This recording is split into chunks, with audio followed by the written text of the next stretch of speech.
processing? Yep. All right. We're at Western Iowa Tech today here in our motorcycle and power sports technology program, and we're going to continue on with the demos that we're doing on a V-twin air-cooled engine here. On this Harley here, a couple things we want to point out is we're installing OEM parts and head gaskets here. You can see the bag that it's original equipment. And one of the things that they've changed is they've gotten rid of the O-rings, and that's on this particular EVO. I don't want to say that's with every company, every gasket or anything. Your head gasket is going to either, here's an old one, be larger in diameter. We can see this poking through here, okay?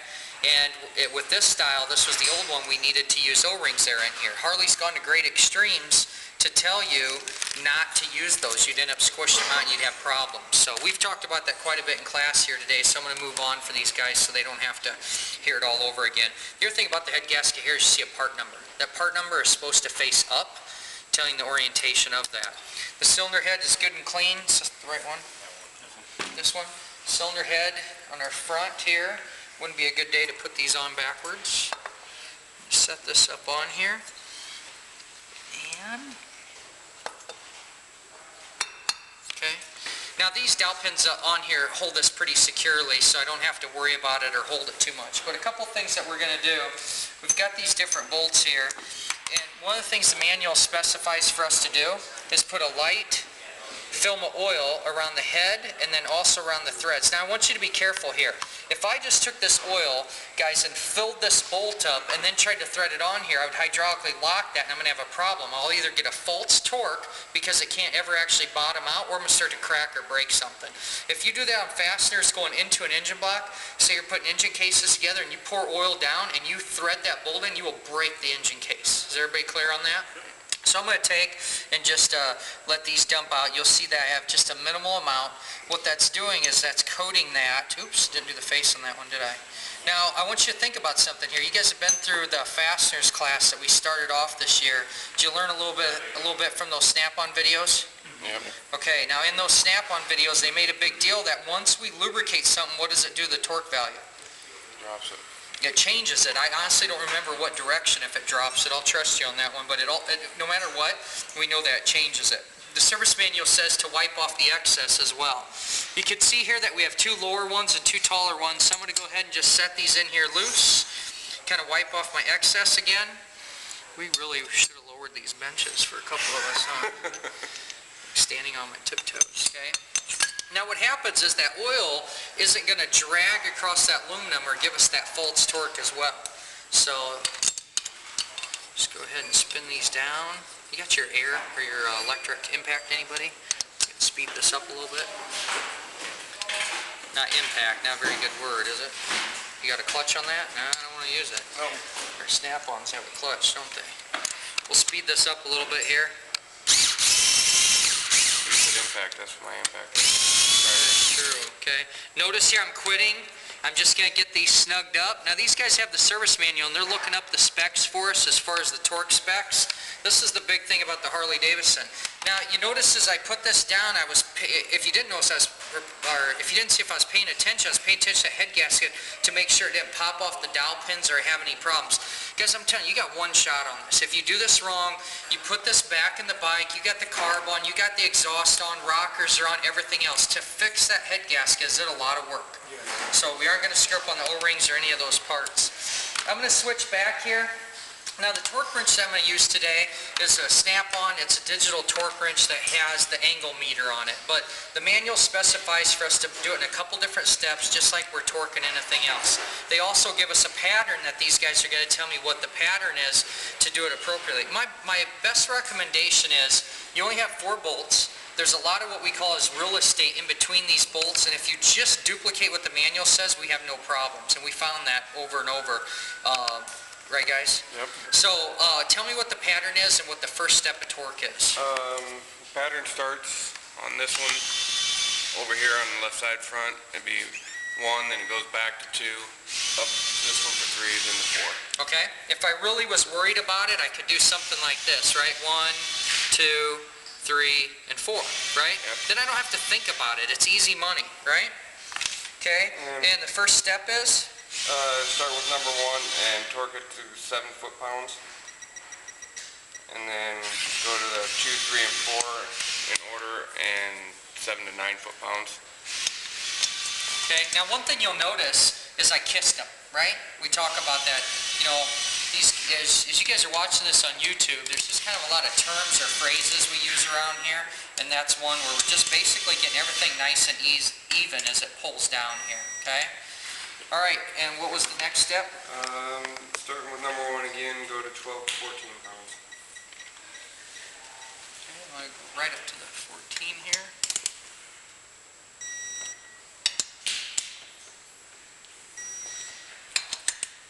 Just watching that I'm not over swinging, I'm letting it come up to the torque wrench, and I can feel, you can start to feel how that's starting to grip and when it's really starting to get tight. So I'm 14 on all of them. The manual's going to then have us do what?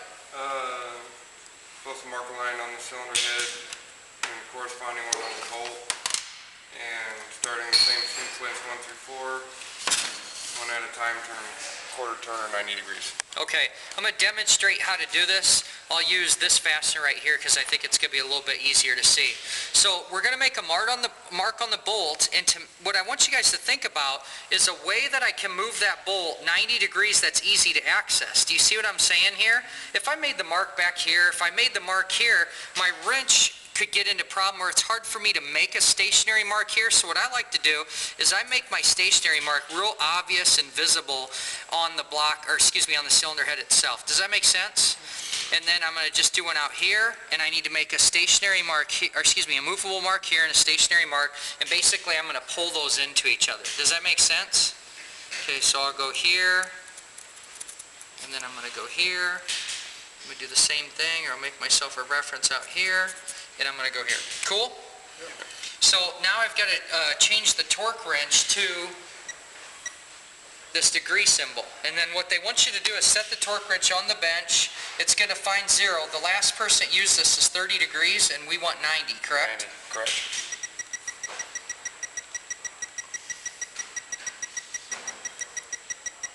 You guys find this all the time, that if we use a tool wrong, we get into trouble, right?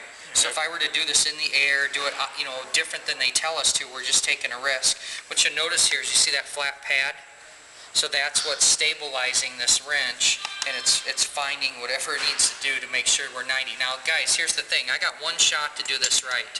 So what I'm going to do is I'm going to get myself in a more comfortable position.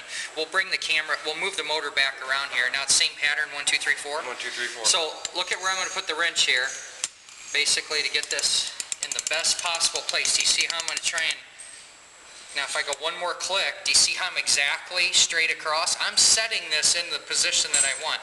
I got one shot here. The other thing I do, if you wait too long, the tool will shut off. I'm going to stabilize the head. I know that when I get right here, this thing better be vibrating. Are we ready?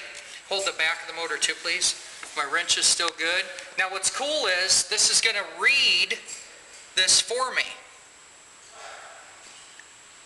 89, 90. Pretty cool? Yep. That's it. So I'm going to go ahead and do the rest of these. Something I have to do, stop and wait a second. Now it also, what's cool about this wrench is it, you know, we always go, why don't they just tell you the final torque? What's this whole degree thing about, right?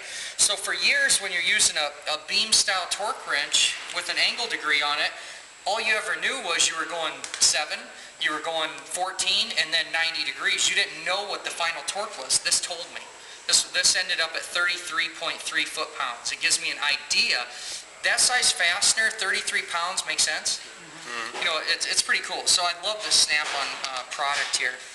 Okay, here's the thing. If I go like this and I get fatigued or I bump something and I try to start over, it's going to keep adding degrees. Makes sense? It does not restart once you move the wrench.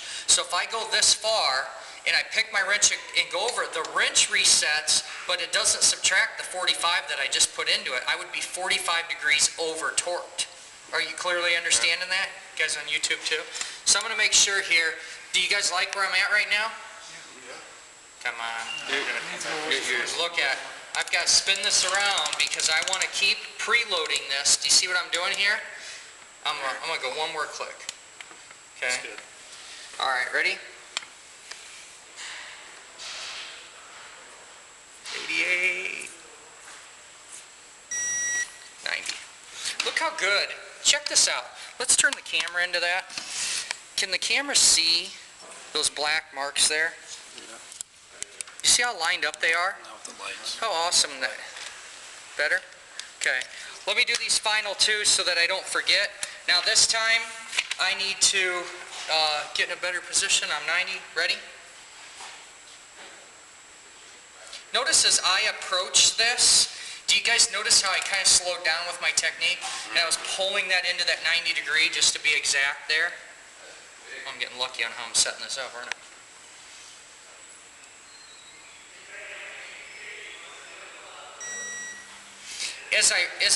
If you weren't watching this, say you're in a position where you couldn't really see it well, I'm able to see the 90, so I've got two things going on. I'm able to know that I went from here and I'm going here and life is good. But if you guys are watching, as I'm pulling into that last little bit, I'm really allowing this to settle at that 90. What you'd be doing typically is just going 90 degrees, clicking it over, and you'd be done. If you don't have this and you do the two marks, you're just pulling it to 90 degrees. Does that make sense? You do not have to have this wrench. All this wrench is doing for us is it's allowing us to know what a final torque value was, and it's allowing us to actually physically have proof, the documentation side of it, that we went 90 degrees, okay? But guys, that's it. That's all there is to doing this. You do it in those steps, make your marks. I have a recommendation for the rest of the world out there when you're doing this. Make sure that you go back and remove your marks here. We take these apart, put them together, take them apart.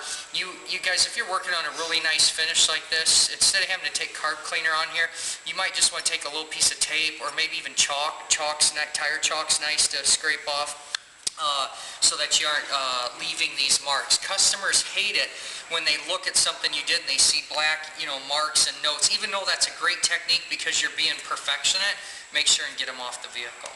All right, these guys are going to duplicate that. That's it for this video.